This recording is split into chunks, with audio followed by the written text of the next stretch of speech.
Hi friends, आप सभी का आपके अपने यूट्यूब चैनल यूपीएससी इन्फो 24 में स्वागत है।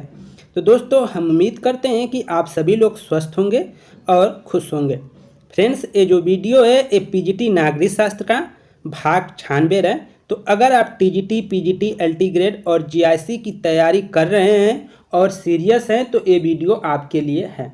स्टार्ट करने से पहले ये बता देना चाहता हूँ कि इस वीडियो में टोटल 30 क्वेश्चन है, 30 क्वेश्चन है जो आगामी एग्जाम के लिए अति महत्वपूर्ण साबित हो सकते हैं। इसमें से कम 5 से 4 क्वेश्चन तो आने की संभावना है। ऐसा सेट तैयार किया गया है और प्रयास यही रहेगा कि एक आध दो क्वेश्चन जहाँ से हो सके मिल जाए। हो सकता है ज़्यादा मिले या हो सकता है एकदम ना मिले, कुछ भी हो सकता है, लेकिन आपका मूल्यांकन यहाँ पे श्योर है कि आपका मूल्यांकन हो जाएगा कि आप कितना क्वेश्चन कर पा रहे हैं।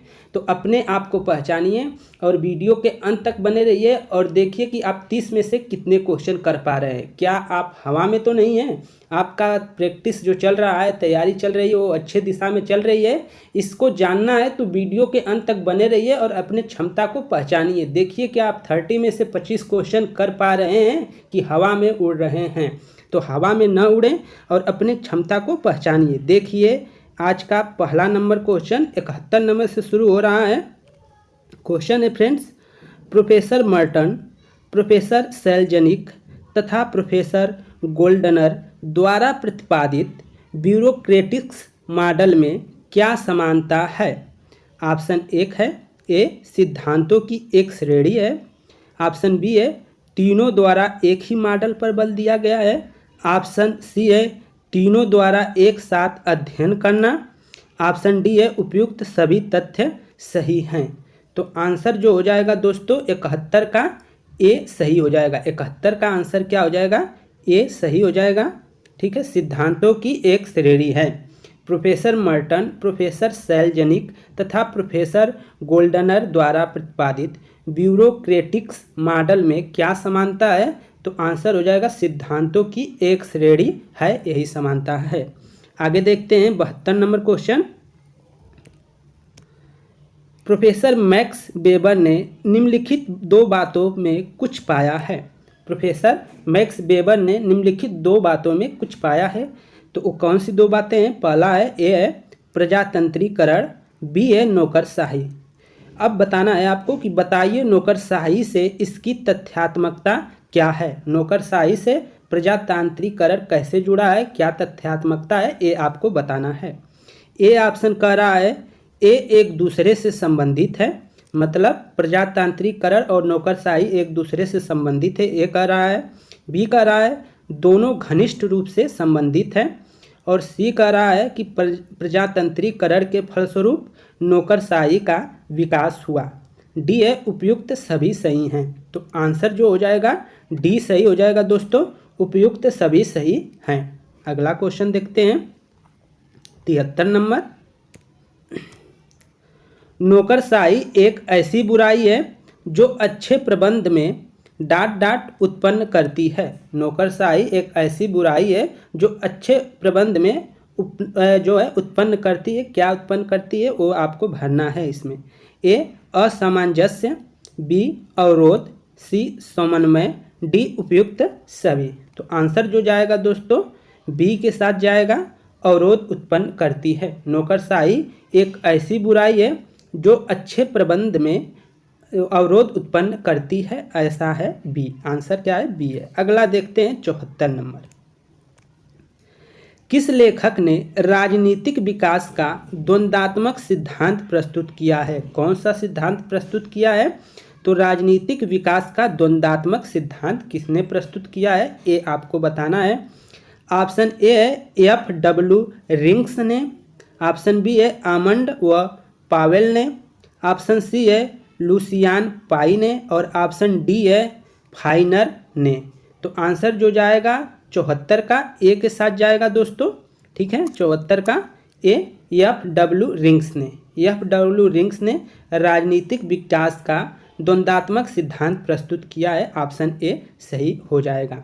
ठीक है, रिंग्स संगठन एवं शक्ति तथा राज्य की संक्रिया की अवधारणा को राजनीतिक विकास या अंतर्राष्ट्रीय व्यवस्था से अधिक संबंधित पाया जाता है। रिंग्स का मतलब यही होता है कि वो अधिक संबंधित होता है। आगे देखते हैं 75 नंबर क्वेश्चन, विकास का मार्क्सवादी सिद्धांत के अंग के रूप में निम्नलिखित में से कौन लक्षण गलत ढंग से प्रस्तुत किया गया है।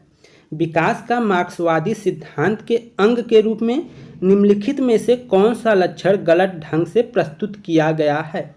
ऑप्शन ए है वर्ग संघर्ष, ऑप्शन बी है पूंजी का विकेंद्रीकरण, ऑप्शन सी है पूंजी का केंद्रीकरण और ऑप्शन डी है अतिरिक्त मूल्य का सिद्धांत। तो 75 का जो आंसर हो जाएगा दोस्तों बी सही हो जाएगा।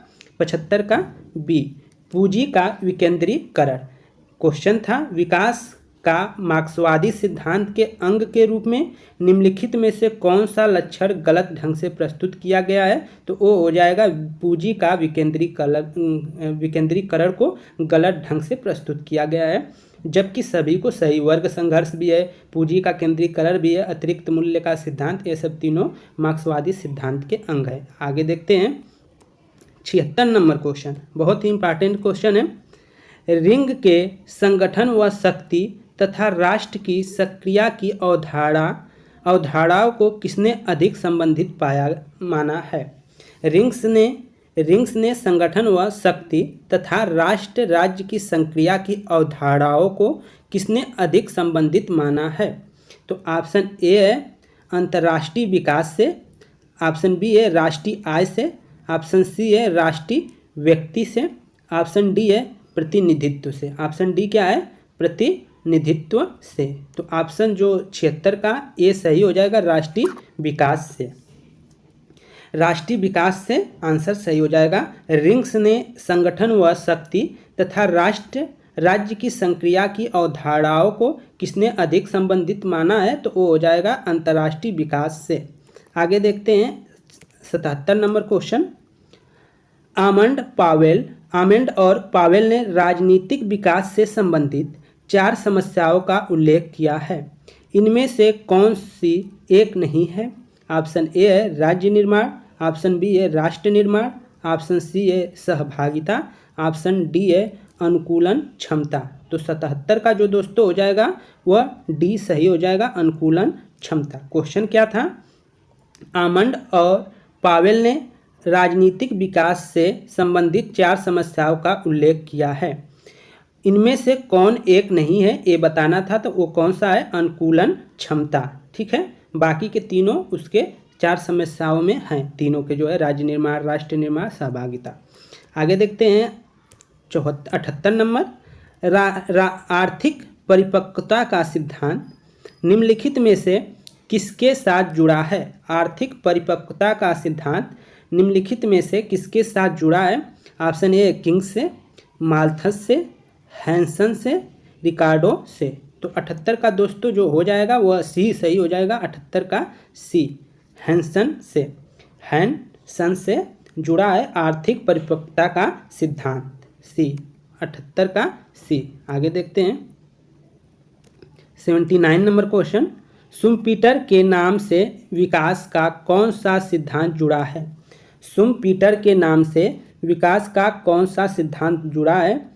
ऑप्शन ए है नव शास्त्रीय सिद्धांत, ऑप्शन बी है एंटरप्रेन्योर सिद्धांत, सी है शास्त्रीय सिद्धांत, डी है मार्क्सवादी सिद्धांत। तो 79 का बी सही हो जाएगा, एंटरप्रेन्योर सिद्धांत। शुम्पीटर के नाम से विकास का कौन सा सिद्धांत जुड़ा है, तो आंसर बी हो जाएगा।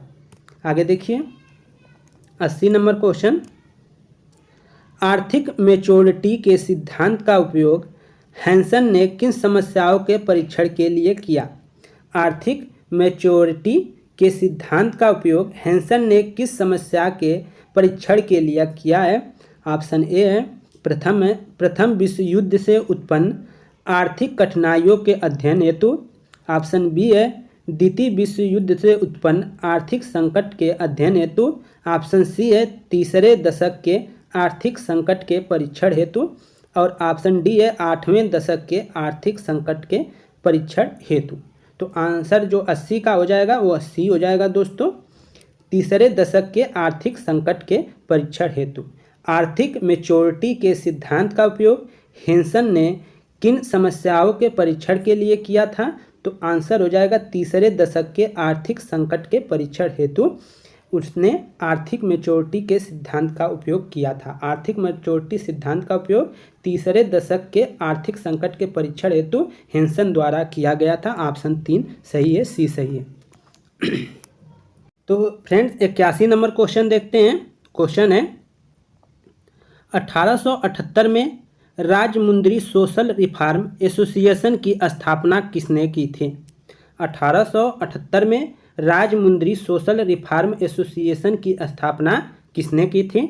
ऑप्शन ए है वीरेश लिंगम ने, ऑप्शन बी है कुंडप्पा ने, ऑप्शन सी है मरुगप्पा ने और ऑप्शन डी है इनमें से कोई नहीं। तो आंसर जो आपका हो जाएगा 81 का वो कौन सा है? तो ए सही है, वीरेश लिंगम ने। आंसर क्या हो जाएगा? वीरेश लिंगम ने 1878 में राजमुंद्री सोशल रिफॉर्म एसोसिएशन की स्थापना की थी। किसने की थी? तो वीरेश लिंगम ने। 82 नंबर क्वेश्चन देखते हैं। विश्व स्तरीय पर्यावरणीय समस्या है। विश्व स्तरीय पर्यावरणीय समस्या है। ऑप्शन ए है, मतलब एक कूट दिया गया है। पहला नंबर है अम्ल वर्षा, दूसरा है हरित प्रभाव, 3 है ओजोन क्षरण और 4 है भूमंडलीय ताप में वृद्धि, 5 है वृष्टि चक्र में परिवर्तन। तो कौन सा सही है? नीचे दिए गए विकल्पों से सही उत्तर चुनिए। तो पहला कह रहा है ए 1 2 3 से समस्या है और 2 कह रहा है, बी कह रहा है 2 3 5 और सी बोल रहा है 1 2 3 4 5 सभी समस्याएं हैं और डी कह रहा है उपयुक्त में से कोई समस्या नहीं है। तो दोस्तों समस्याएं तो सभी है, तो आंसर क्या हो जाएगा आपका 1 2 3 4 5, मतलब विश्व स्तरीय पर्यावरणीय समस्या पांचों समस्याएं हैं। वो है अम्ल वर्षा, हरित प्रभाव, ओजोन क्षरण, भूमंडलीय ताप में जो वृद्धि हो रही है वो, वृष्टि चक्र में परिवर्तन। ये सभी के सभी क्या हैं? विश्व स्तरीय पर्यावरणीय समस्याएं हैं। आगे चलते हैं। 83 नंबर। विश्व स्वास्थ्य संगठन का मानना है कि दुनिया भर में 40% बीमारियां पैदा हो रही हैं। विश्व स्वास्थ्य संगठन का मानना है कि दुनिया भर में 40% बीमारियां पैदा हो रही हैं।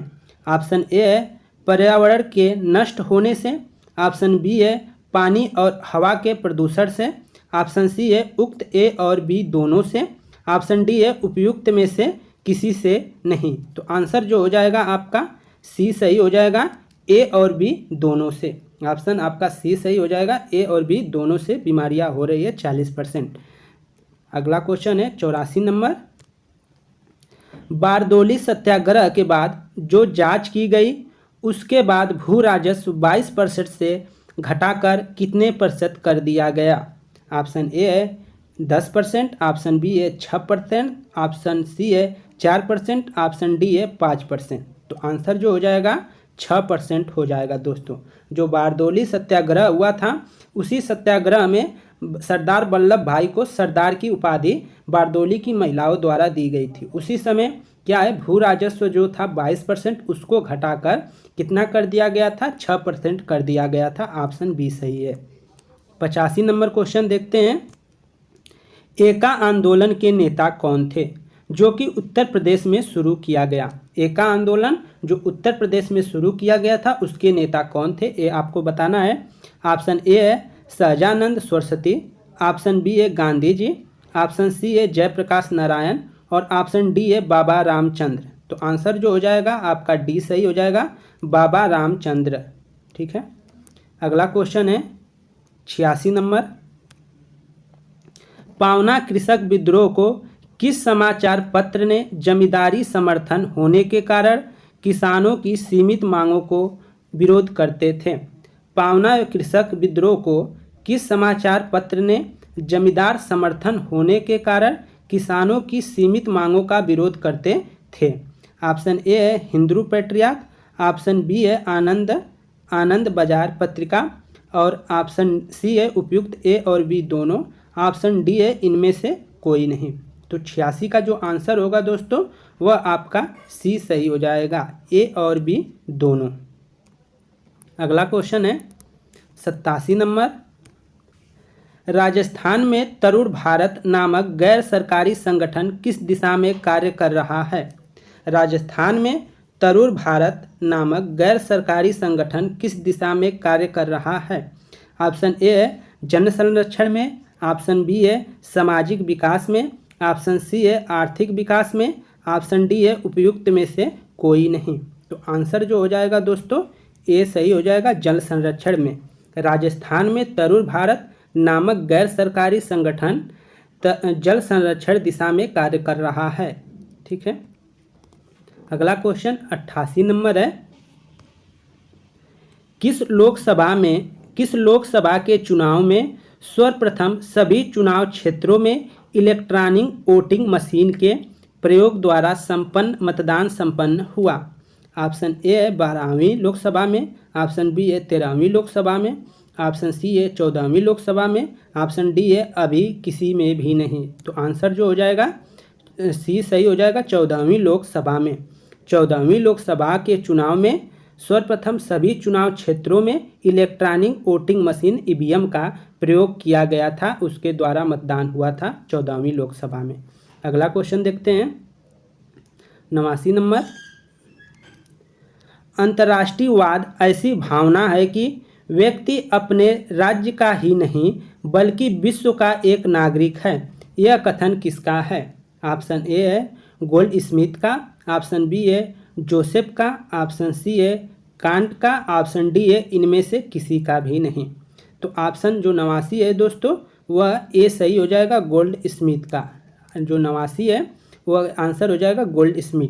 गोल्ड स्मिथ का कथन है कि अंतर्राष्ट्रीयवाद ऐसी भावना है कि व्यक्ति अपने राज्य का ही सदस्य नहीं बल्कि विश्व का नागरिक हो जाता है या एक नागरिक है, ऐसा गोल्ड स्मिथ ने कहा है कि अंतर्राष्ट्रवाद ऐसी भावना है। अगला है 90 नंबर क्वेश्चन, भारत ने आंशिक परीक्षण प्रतिबंध संधि पर कब हस्ताक्षर किया था? भारत ने आंशिक परीक्षण प्रतिबंध संधि पर कब हस्ताक्षर किया था ये आपको बताना है। 1965 में, 1961 में, 1963 में, 1960 में।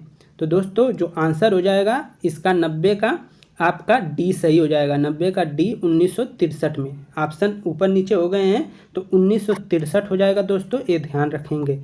1963 में भारत ने आंशिक परीक्षण प्रतिबंध संधि पर हस्ताक्षर किया था। 1963, ये डी वाला आंसर इधर इधर टाइपिंग करने में हो गया है। ठीक है, अगला क्वेश्चन 91 नंबर,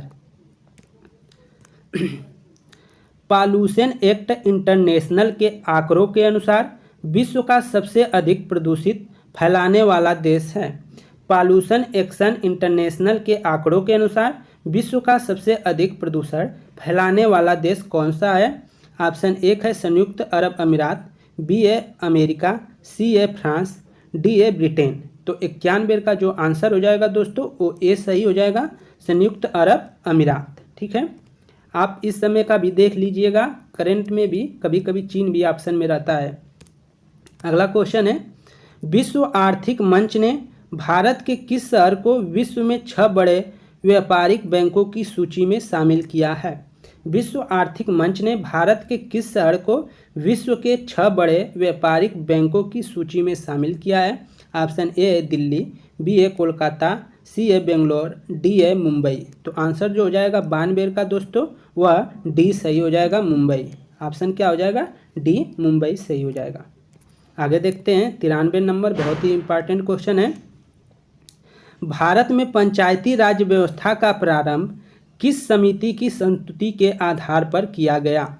ऑप्शन ए है पीसी होता समिति, यहाँ पे मेहता रहना चाहिए, पीसी मेहता समिति, सिंघवी समिति, अशोक मेहता समिति, बलवंत राय मेहता समिति। तो आंसर जो जाएगा दोस्तों 93 का वह डी के साथ जाएगा, बलवंत राय मेहता समिति। पीसी समिति नहीं होगा, बलवंत राय मेहता समिति आपका डी सही हो जाएगा। भारत में पंचायती राज व्यवस्था का प्रारंभ किस समिति की संस्तुति के आधार पर किया गया था? आंसर हो जाएगा बलवंत राय मेहता समिति के आधार पर भारत में पंचायती राज व्यवस्था का प्रारंभ किया गया था, बलवंत राय मेहता समिति आंसर है। अगला क्वेश्चन है दोस्तों, क्वेश्चन एकदम रट जाना चाहिए। संयुक्त राष्ट्र सुरक्षा परिषद की सदस्यता से संबंधित चार्टर का अनुच्छेद संबंधित है। संयुक्त राष्ट्र सुरक्षा परिषद की सदस्यता से संबंधित चार्टर का अनुच्छेद संबंधित है। किस अनुच्छेद से संबंध है ये बताना है। अनुच्छेद 20, अनुच्छेद 25, अनुच्छेद 27 और अनुच्छेद 29। तो 94 का जो आंसर हो जाएगा वह डी हो जाएगा दोस्तों, अनुच्छेद 29। ठीक है। संयुक्त राष्ट्र सुरक्षा परिषद की सदस्यता से संबंधित जो चार्टर है उसका जो उल्लेख है, संबंध है, वो अनुच्छेद 29 से संबंधित है। आगे देखते हैं 95 नंबर, बहुत ही इंपॉर्टेंट क्वेश्चन। संयुक्त राष्ट्र के मानवाधिकारों की विश्वव्यापी घोषणा कब हुई? संयुक्त राष्ट्र के मानवाधिकारों की विश्वव्यापी घोषणा कब हुई? ऑप्शन ए है 10 दिसंबर 1948, ऑप्शन बी है 5 दिसंबर 1948, ऑप्शन सी है 15 दिसंबर 1948, ऑप्शन डी है इनमें से कोई नहीं। तो 95 का आंसर आपका ए सही हो जाएगा, 10 दिसंबर 1948। इसीलिए 10 दिसंबर को विश्व मानवता दिवस मनाया जाता है, 10 दिसंबर। आगे देखिए अगला क्वेश्चन। संयुक्त राष्ट्र द्वारा समुद्र में एक खान स्थल का पंजीकरण प्राप्त करने वाला भारत विश्व का पहला देश है। भारत को पंजीकरण कब प्राप्त हुआ? संयुक्त राष्ट्र द्वारा समुद्र में एक खान स्थल का पंजीकरण प्राप्त करने वाला भारत विश्व का पहला देश है। भारत को पंजीकरण कब प्राप्त हुआ? 1947 में, 1967 में, 1987 में और डी है इनमें से कोई नहीं। तो आंसर जो हो जाएगा 96 का वो सी हो जाएगा दोस्तों, 1987 में। आंसर क्या हो जाएगा? 1987 में भारत को पंजीकरण प्राप्त हुआ था, 1987 में। अगला क्वेश्चन है 97 नंबर। किसका विचार है कि सामूहिक सुरक्षा यथास्थिति की संरक्षक है? सामूहिक सुरक्षा यथास्थिति की संरक्षक है, एक किसका विचार है? ऑप्शन ए है वाल्टर लिपमैन का, ऑप्शन बी है मार्गेंथाउ का, ऑप्शन सी है क्लाउ का, ऑप्शन डी है महेंद्र कुमार का। तो 97 का आंसर जो हो जाएगा दोस्तों ए सही हो जाएगा, वाटर लिपमैन का। वाटर लिपमैन का विचार है कि सामूहिक सुरक्षा यथास्थिति की संरक्षक है, ऑप्शन ए सही है। अगला क्वेश्चन 98 नंबर। अंतर्राष्ट्रीय राजनीतिक स्वतंत्र विषय है क्योंकि? अंतर्राष्ट्रीय राजनीति स्वतंत्र विषय है क्योंकि ऑप्शन ए है इसके अध्ययन के लिए विश्वव्यापी दृष्टिकोण को अपनाना असंभव है, ऑप्शन बी है यह संपूर्ण विश्व के अंतर्गत सभी सरकारों में अंतर्राष्ट्रीय संबंध का एक जाल है, ऑप्शन सी है अंतर्राष्ट्रीय समस्याओं के समाधान के लिए इसका अध्ययन आवश्यक है, ऑप्शन डी है विभिन्न अंतर्राष्ट्रीय घटनाओं के सही स्वरूप को समझने के लिए इसका ज्ञान आवश्यक है। तो दोस्तों 98 का जो आंसर हो जाएगा वह बी सही हो जाएगा। 98 का आंसर बी सही होगा। अंतर्राष्ट्रीय राजनीतिक स्वतंत्र विषय है क्योंकि यह संपूर्ण विश्व के अंतर्गत सभी सरकारों में अंतर्राष्ट्रीय संबंध का एक जाल है, ऑप्शन बी सही है।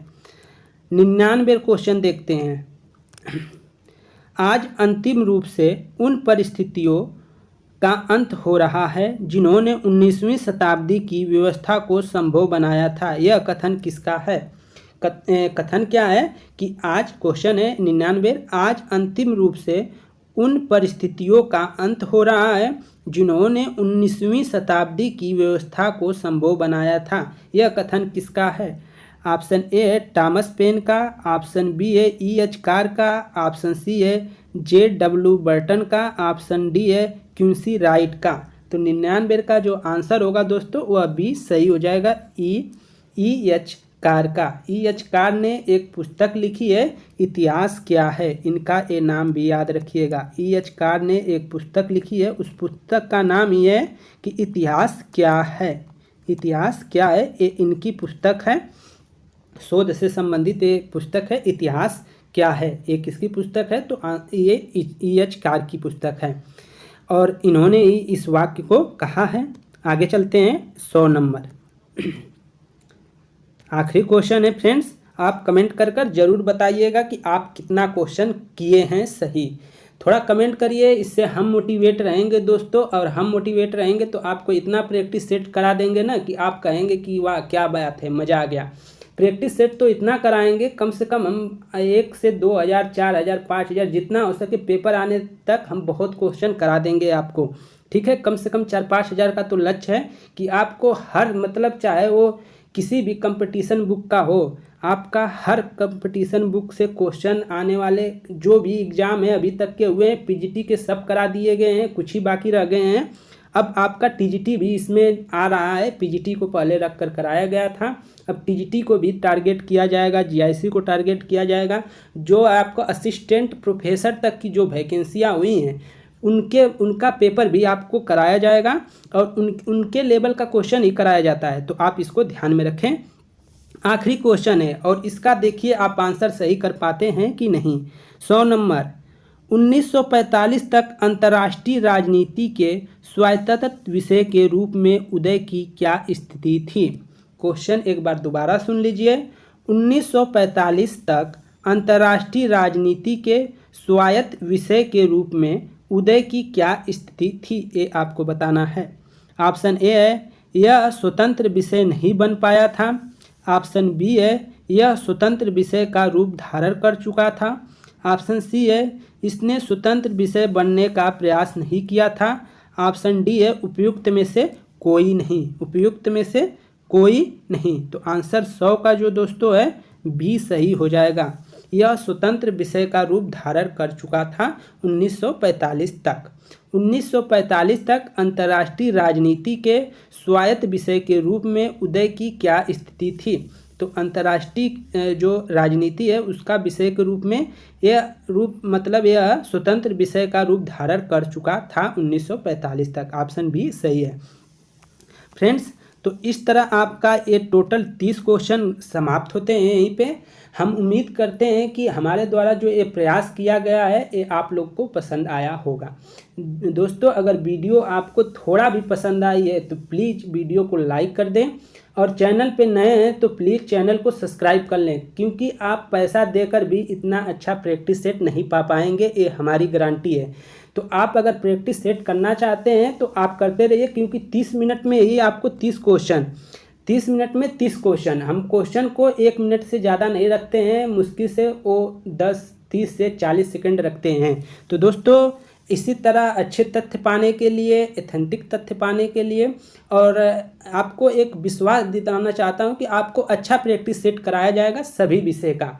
तो अभी तक तो हिस्ट्री, पॉलिटी और भूगोल का कुछ वीडियो डाला गया है और करंट अफेयर्स से, लेकिन ये आप देखते जाएंगे प्लेलिस्ट में तो उसमें आपको मिलेंगे, क्योंकि पहले से अब थोड़ा ज़्यादा अच्छा बेटर किया जा रहा है और आने वाले समय में इतना बेटर किया जाएगा ना कि आप उम्मीद नहीं कर पाएंगे कि वास्तव में ऐसा कंटेंट मिल सकता है बिना मतलब में किसी मनी के। ठीक है, क्योंकि हम भी देख रहे हैं बहुत लोग लूट रहे हैं, तो लूट नहीं है, बस ये है कि आप लोगों का थोड़ा सा सपोर्ट चाहिए, नए लोगों को सपोर्ट चाहिए, तो आप थोड़ा सा सपोर्ट दीजिए, मौका दीजिए एक बार, और इसके बाद आप देखिएगा आने वाले जो भी कंपटीटर हैं उनके लिए ये जो यूपीएससी इन्फो 24 है ये अच्छा प्लेटफार्म बनेगा आने वाले समय के लिए। तो दोस्तों, इसी शुभकामनाएं के साथ कि आप लोग अच्छे रहें और जो ये दुर्गा पूजा चल रहा है इसमें आप लोग खुलकर एंजॉय करिए, पेपर देते रहिए और अच्छे से हेल्थ रखिए। हेल्थ सबसे अच्छी मनी है, इसको बचा कर रखिए, हेल्थ को आप अच्छा रखिए। इसके लिए आप लोग को ढेर सारी शुभकामनाएं कि आप लोग का ये त्यौहार अच्छे से बीते और आप लोग के घर में, परिवार में बहुत ढेर सारी खुशियाँ आएँ। इसी शुभकामनाएं के साथ मैं अखिलेश निषाद आप सभी से इजाज़त चाहता हूँ।